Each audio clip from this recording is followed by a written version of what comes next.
Assalamualaikum warahmatullahi wabarakatuh. Selamat datang di channel Sinau Kimia. Semoga Anda yang datang di channel ini mendapat pencerahan tentang materi kimia, khususnya kalian para siswa SMA di mana saja Anda berada. Selamat mengikuti dengan baik dan cermat. Kali ini kita akan bicarakan tentang sel elektrokimia. Yang pertama kita akan bicarakan nanti adalah sel volta. Pada pertemuan selanjutnya kita akan bicarakan sel yang kedua yang namanya sel elektrolisis. Perhatikan gambar-gambar berikut ini. Ini adalah produk-produk dari sel volta. Ada batu baterai. Ini juga batu baterai. Ini aki. Ini adalah semuanya contoh-contoh dari produk sel volta yang kita manfaatkan sehari-hari. Elektrokimia mempelajari hubungan antara perubahan zat dan arus listrik yang berlangsung dalam sel elektrokimia. Sel elektrokimia ada dua. Yang pertama adalah sel volta. Rangkaiannya kurang lebih seperti ini. Dan yang kedua, sel elektrolisis yang rangkaiannya seperti ini. Apa perbedaan antara keduanya?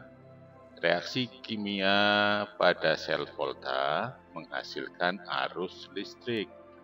Sedangkan pada sel elektrolisis, justru sebaliknya, arus listrik menyebabkan terjadinya reaksi kimia.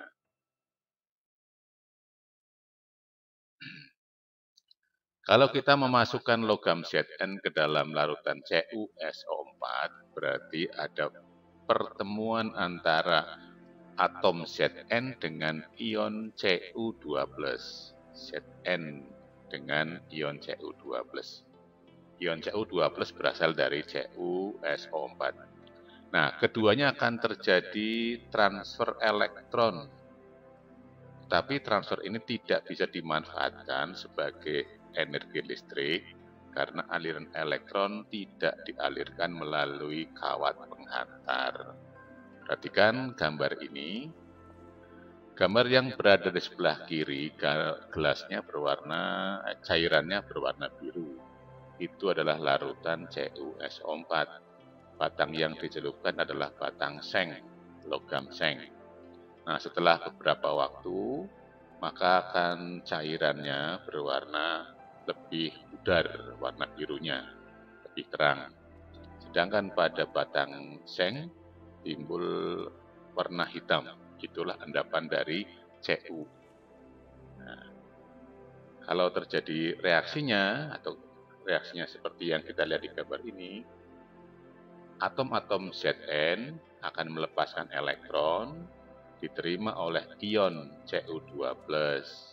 Maka seng mengalami oksidasi, reaksinya adalah Zn menjadi Zn2+, sedangkan ion-ion Cu dalam larutan akan mengalami reduksi, yaitu dari Cu2+ menjadi Cu yang nempel di batang seng itu.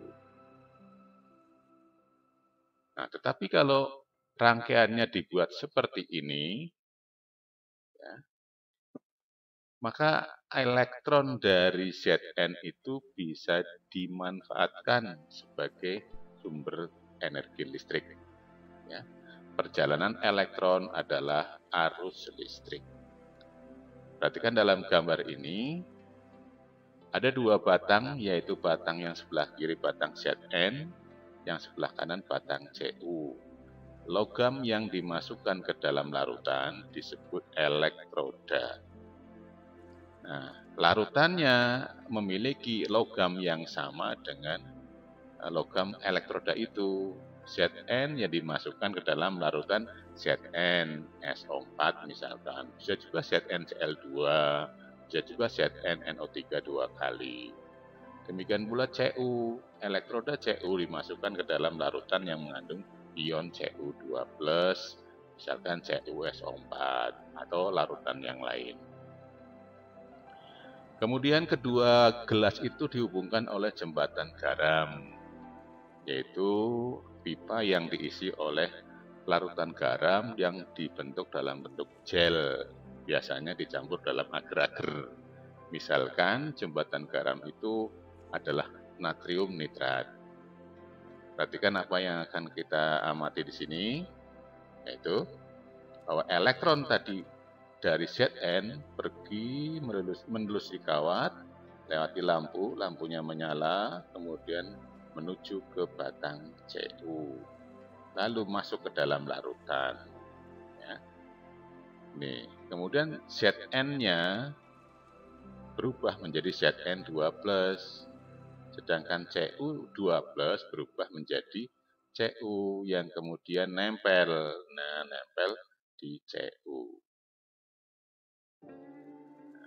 Zn karena melepas elektron disebut anoda atau mengalami oksidasi. Kutubnya negatif. Kenapa negatif? Karena di situ sumber elektron. Elektron bermuatan negatif. Maka anoda adalah kutub negatif dalam sel volta. Sedangkan Cu adalah kutub positif. Kalau satu positif, maka yang lainnya adalah negatif. Nah, itu. Sedangkan jembatan garam adalah fungsinya untuk menetralkan muatan masing-masing larutan. Perhatikan, ion Na akan masuk ke larutan CuSO4. Kenapa? Karena ion Cu2+-nya sudah berubah menjadi atom Cu. Jadi berkurang ion Cu2+-nya, maka digantikan oleh Na+. Sedangkan di sebelah kiri, adanya Zn2+ yang baru masuk menyebabkan kelebihan ion positif, maka harus diimbangkan oleh ion negatif dari jembatan garam. Lihat ini. Nah, itu. Nah, nanti diimbangkan oleh ion negatif dari jembatan garam. Selama ion-ion dalam jembatan garam itu mencukupi atau masih ada, maka listrik tetap mengalir. Tapi kalau ion-ionnya itu sudah habis, karena untuk menetralkan, maka listrik tidak bisa mengalir lagi, alias lampunya mati. Nah, reaksi yang terjadi di sebelah kiri, seng padat berubah menjadi Zn2+ dengan melepaskan 2 elektron. Sedangkan sebelah kanan, ion Cu2+ dalam larutan menangkap elektron dari Zn tadi menjadi Cu yang nempel di batang Cu. Pada sel ini, reaksi kimia menghasilkan arus listrik. Nah, arusnya tadi digunakan untuk menyalakan lampu. Nah, reaksi oksidasi ada di anoda. Reaksinya itu, maka anoda kutub negatif. Reduksi ada di katoda, maka katoda disebut kutub positif, yaitu Cu. Kalau ini dijumlahkan, maka menjadi redok. Maka Zn plus Cu2+ menjadi Zn2+ plus Cu. Yang ada di kiri, letakkan di kiri semua, yang kanan di kanan semua. Ini namanya reaksi sel. Nah, mungkin ada pertanyaan dari kalian seperti ini. Mengapa pada rangkaian ini Zn mengalami oksidasi sedangkan Cu reduksi? Bisakah dibalik? Nah, itu saja ada sebabnya. Sebabnya seperti ini, yaitu adanya potensial elektroda standar atau N0. Potensial elektroda juga disebut potensial reduksi. Artinya kemampuan suatu zat atau logam mengalami reduksi. Zat yang lebih mudah mengalami reduksi memiliki harga potensial elektroda atau N0 yang lebih besar, lebih positif. Perhatikan contoh ini. Zn2+ plus 2 elektron namanya reduksi. menjadi Zn. N0-nya min 0,76 volt.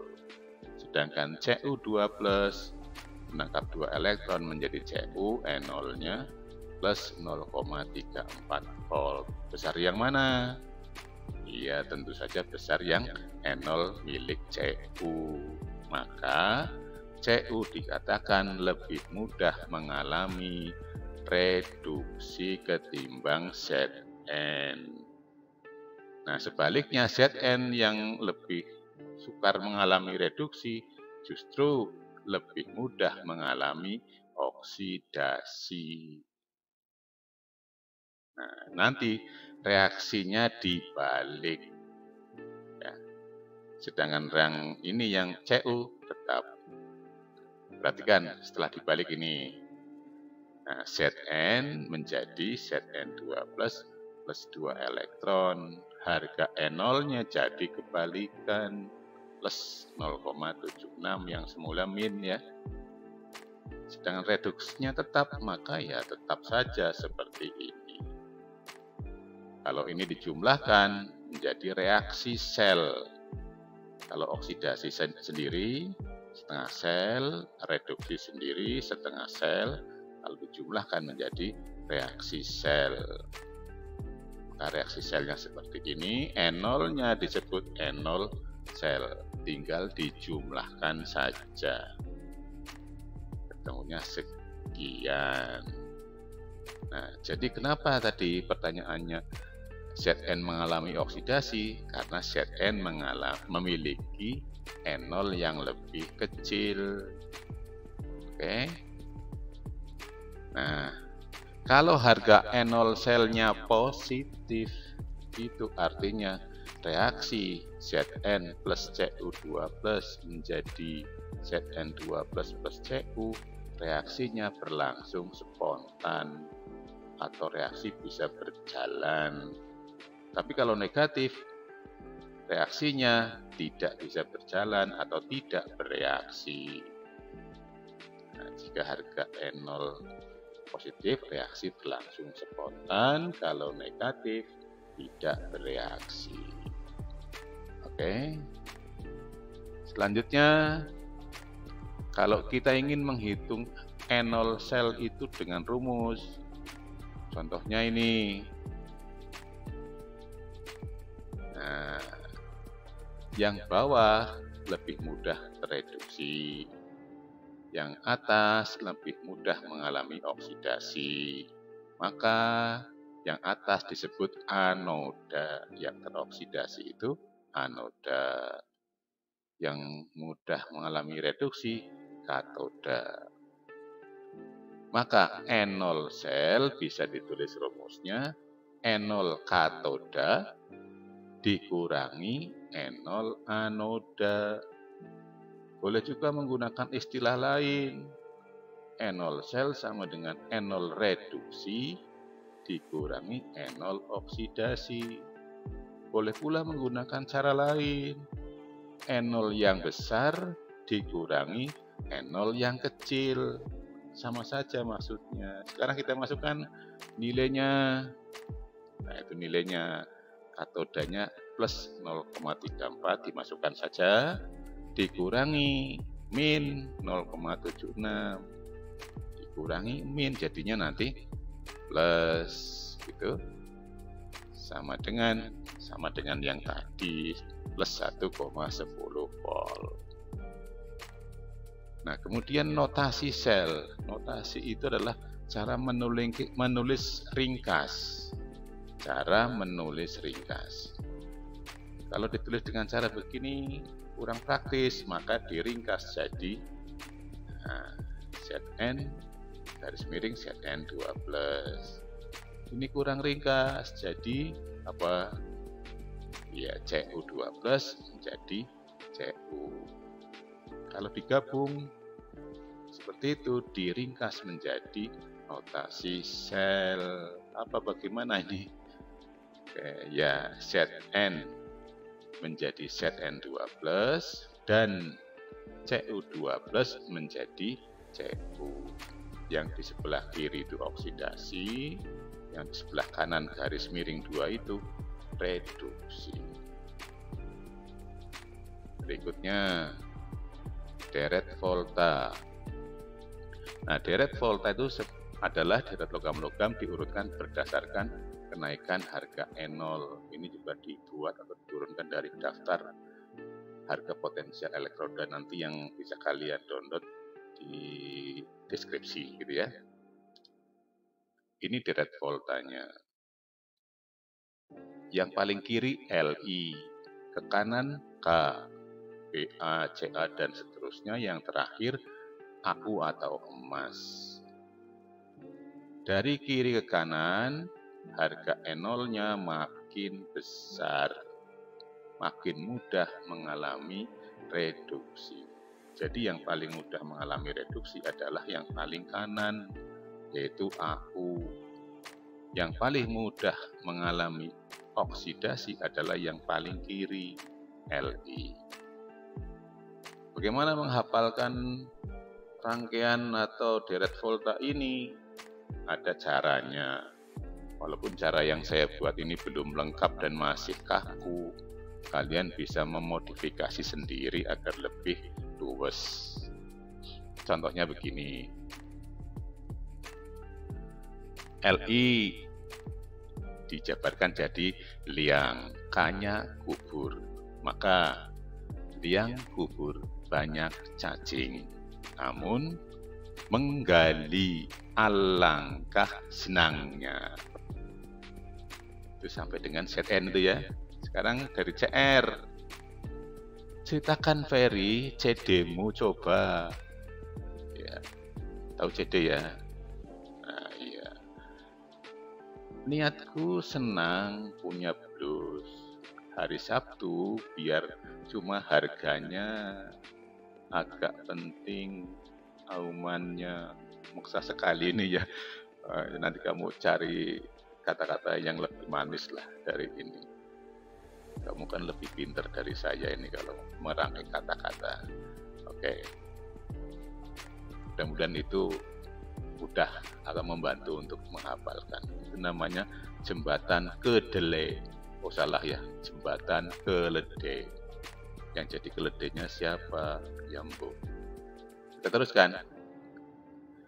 Logam paling kiri, yaitu Li, adalah logam yang paling kecil harga E0-nya. Maka Li logam paling mudah mengalami oksidasi. Sehingga Li adalah reduktor yang paling kuat. Logam yang paling kanan AU adalah logam yang memiliki harga E0 paling besar, paling mudah tereduksi, tapi paling sulit mengalami oksidasi. Makanya disebut sebagai logam mulia. Mari kita lihat contohnya. Contoh yang pertama. Ada dua harga E0, CR, dan PP. Jika kedua elektroda dirangkai menjadi sel volta, tentukan persamaan reaksi di anoda dan katoda, persamaan reaksi sel serta besarnya harga atau nilai E0 sel, menentukan anoda dan katodanya, notasi sel. Nah, itu pertanyaannya. Maka jawabannya kita lihat ada dua E0 itu yang kecil yang atas. Maka yang kecil itu nanti akan dibalik ya, atau mengalami oksidasi atau bertindak sebagai anoda. Yang besar tetap ini nanti tetap reduksi, bertindak sebagai katoda. Nah, reaksi di anoda, pertanyaan yang A. Karena E0-nya kecil dibalik, ya, yang kecil dibalik menjadi CR, menjadi Cl3+ plus 3 elektron, E0-nya menjadi positif, yang semula negatif. Di katoda tetap, maka ya tetap saja. Sekian. Nah, untuk menjawab yang B, maka harus nanti disamakan elektronnya. Karena anoda melepas 3 elektron, katoda menangkap 2 elektron. Disamakan dulu, yaitu nanti dikalikan 2 yang anoda, maka menjadi seperti ini. 2Cr menjadi 2Cr3 plus 6 elektron. N0-nya tetap, walaupun dikalikan, harga N0 tidak ikut dikalikan. Kemudian yang katoda dikali 3, maka menjadi 3Pp2 plus 6 elektron, menjadi 3Pp, N0-nya pun tidak ikut dikalikan, min 0,13. Nah, dengan demikian maka jumlah elektron kiri dan kanan sama, bisa dicoret, hasilnya dijumlahkan. Inilah yang namanya reaksi selnya. Harga N0-nya tinggal dijumlahkan saja. Nah, tapi kalau menggunakan rumusnya adalah N0 sel sama dengan N0 katoda dikurangi N0 anoda. Menggunakan data apa adanya. Oke, terus yang C, anodanya adalah kutub apa tadi? Kutub negatif ya, yaitu Cr. Sedangkan katodanya Pp. Notasinya dari reaksi tadi itu, maka oksidasi garis miring 2, reduksi. Yang oksidasi adalah Cr menjadi Cr3+, garis miring 2, reduksinya Pp 2+ menjadi Pp. Berikutnya kita akan melihat contoh kedua. Contoh kedua, diketahui ada 4 harga N0, Cu, Zn, Cr, Mn. Pada keadaan standar, reaksi manakah yang dapat berlangsung spontan? Ada 5 reaksi ini. Pilih salah satu yang spontan. Jawab. Untuk yang A, Mn2+ plus Cu menjadi Mn plus Cu2+. Kamu perhatikan reaksi ini, perhatikan data N0-nya. Perhatikan Mn2+ berubah menjadi Mn. Lihat datanya. Oh iya, data yang keempat itu Mn2+ menjadi Mn. Berarti tidak dibalik, ajeg. Maka nilainya adalah min 1,14 volt. Sekarang yang Cu di soal ini Cu menjadi Cu2+. Sedangkan di data Cu2+ plus 2 elektron menjadi Cu. Oh, berarti ini dibalik. Tadinya N0-nya plus 0,34, maka jadi min 0,34. Nah, tinggal dijumlahkan N0-nya, langsung jumlahkan. Ketemu min 1,48.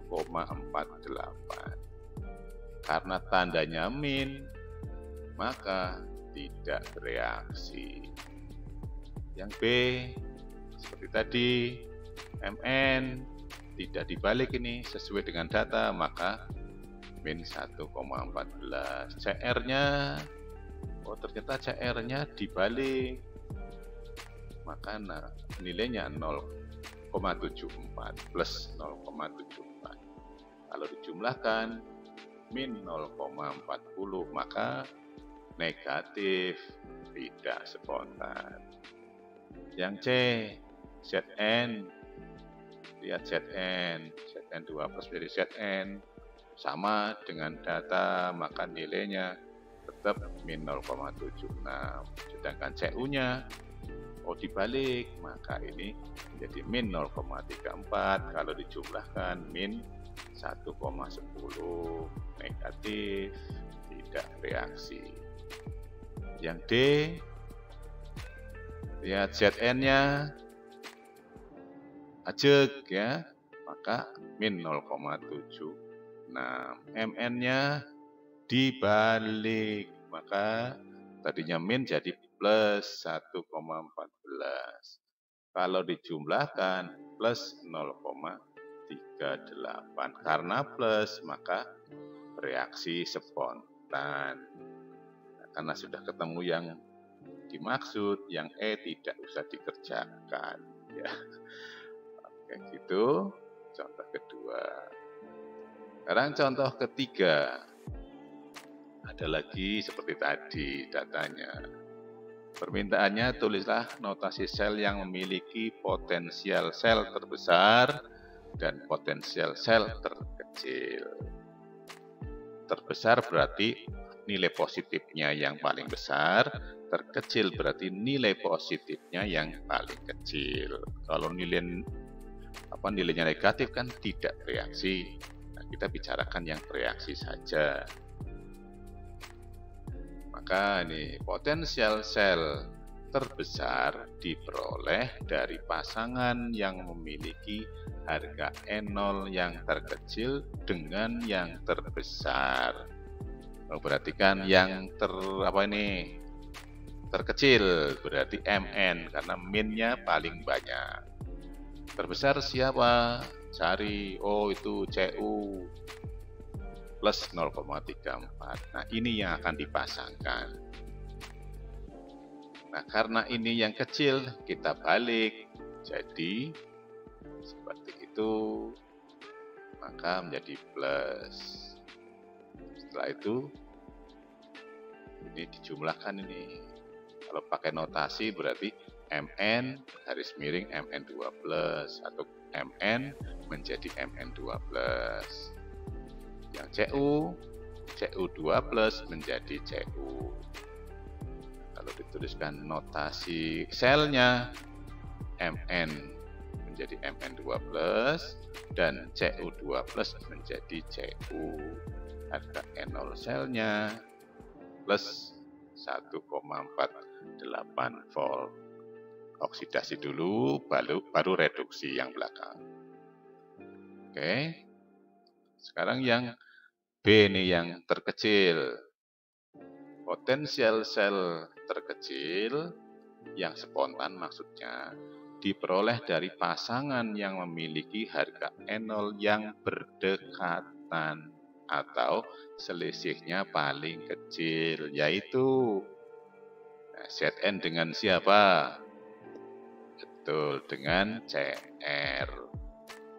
Yang lebih kecil nanti dibalik, jadi gitu. Nah, setelah dibalik, ditulis notasinya. Zn garis miring Zn2 plus, Cr3 plus garis miring Cr. Dijumlahkan, maka seperti itu notasinya dengan harga E0 selnya plus 0,02 volt. Sekarang contoh keempat. Logam A dapat mendesak logam B dari larutannya. Logam C dapat mendesak logam B dari larutannya. Logam C tidak dapat mendesak logam A dari larutannya. Urutkan ketiga logam dari yang paling lemah tentang A. Harga E0-nya, B. Sifat reduktornya. Jawab. Logam yang dapat mendesak logam lain dari suatu reaksi berarti logam tersebut memiliki harga E0 yang lebih kecil. Ya, jadi yang dapat mendesak itu yang E0-nya lebih kecil atau berada di sebelah kiri dari logam yang didesak pada deret volta. Jadi kalau di sebelah kirinya bisa mendesak, tapi kalau di sebelah kanannya tidak bisa mendesak. Coba lihat pernyataan pertama, A dapat mendesak B, berarti E0A lebih kecil dari E0B. C dapat mendesak B, berarti E0C lebih kecil dari N0B. C tidak dapat mendesak logam A, berarti N0C lebih besar dari N0A atau N0A lebih kecil dari N0C. A lebih kecil dari B, C lebih kecil dari B, A lebih kecil dari C. Maka kalau diurutkan, N0A lebih kecil dari C, lebih kecil dari B. Itu urutan N0-nya. Sedangkan daya preduksi dari yang terlemah. Makin kecil harga N0, makin besar daya preduksinya. Berarti yang N0-nya paling besar, daya preduksinya paling lemah. Jadi yang paling lemah B, diikuti oleh C, dan A itu yang paling kuat. Bagaimana, bisa dimengerti? Berikutnya contoh yang kelima. Perhatikan soal ini disajikan 3 reaksi sel dengan N0 sel semuanya positif. Berarti semuanya bisa bereaksi spontan. Ada yang plus 1,1, plus 0,63, plus 0,47. Semuanya positif. Reaksinya spontan. Berdasarkan harga-harga potensial sel di atas, dapat disimpulkan bahwa urutan ketiga logam di atas dalam urutan reduktor yang menurun. Artinya nanti reduktornya akan diurutkan dari yang paling tinggi ke yang paling rendah. Itu menurun artinya. Nah, pilihannya ada 5 macam. Jawabnya, harga N0 sel yang positif berarti reaksi spontan atau dapat bereaksi. Logam yang mengalami oksidasi, N0-nya lebih kecil. Logam yang mengalami oksidasi, N0-nya lebih kecil. Perhatikan sekarang ini. Siapa reaksi ini yang mengalami oksidasi? Siapa? Iya, Zn. Berarti N0Zn lebih kecil dari N0Cu.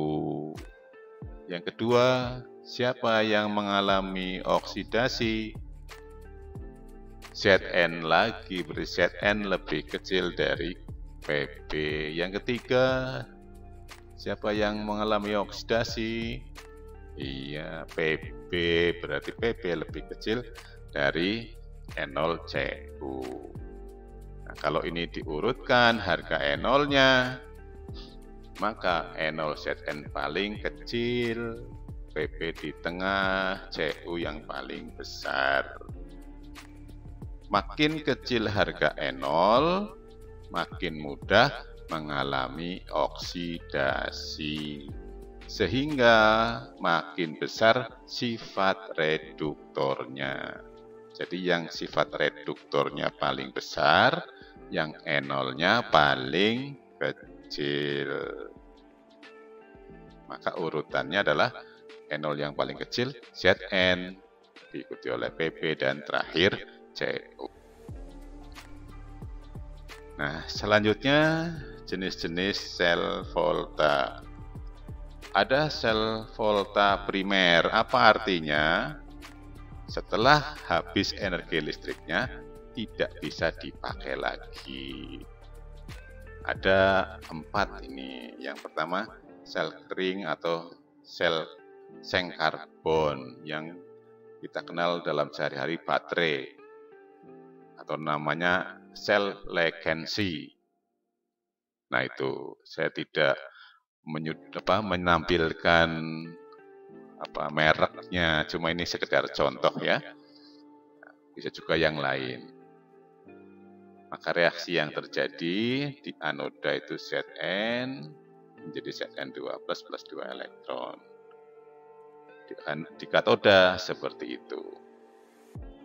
Nah, ini tidak tahan lama karena setelah beberapa waktu habis maka akan tidak bisa dipakai lagi. Kemudian baterai alkalin. Larutan elektrolitnya menggunakan larutan basa atau alkali, yaitu KOH. Contohnya, reaksinya seperti itu. Yang ketiga, baterai merkuri. Contohnya baterai merkuri, reaksinya seperti ini. Tapi baterai ini sudah mulai dikurangi penggunaannya karena mengandung merkuri yang beracun. Kemudian baterai perak oksida. Biasa untuk kalkulator ya, kamera kalkulator, jam gitu. Reaksinya seperti itu. Kemudian sel voltase sekunder. Nah, baterai jenis ini jika sudah habis daya listriknya bisa diisi ulang. Contohnya aki. Ini aki. Reaksi pemakaian aki seperti itu. Nah, kalau sudah habis reaksinya, maka nanti di anoda maupun di katoda terbentuk endapan PbSO4, maka reaksinya akan dibalik pada saat akinya itu dicas ya, atau diisi. Ini pengisian aki, maka PbSO4-nya akan diubah lagi menjadi PbO2 dan Pb. Nah, satu sel aki menghasilkan 2 volt, jadi pasangan Pb dengan PbO2 itu satu pasang akan menghasilkan 2 volt. Kalau ada aki 6 volt berarti terdiri dari 3 pasang lempengan. Kemudian sel nikel kadmium. Ini contohnya biasa digunakan untuk HP, ya, kamera handphone dan sebagainya. Dan sel perak, saat ini saya tidak menemukan gambarnya. Cukup seperti ini saja. Kemudian sel bahan bakar. Di sel bahan bakar kalian bisa membaca lebih luas di http://ed Wikipedia. Oke. Nah, latihannya silahkan kalian kerjakan sendiri. Terima kasih.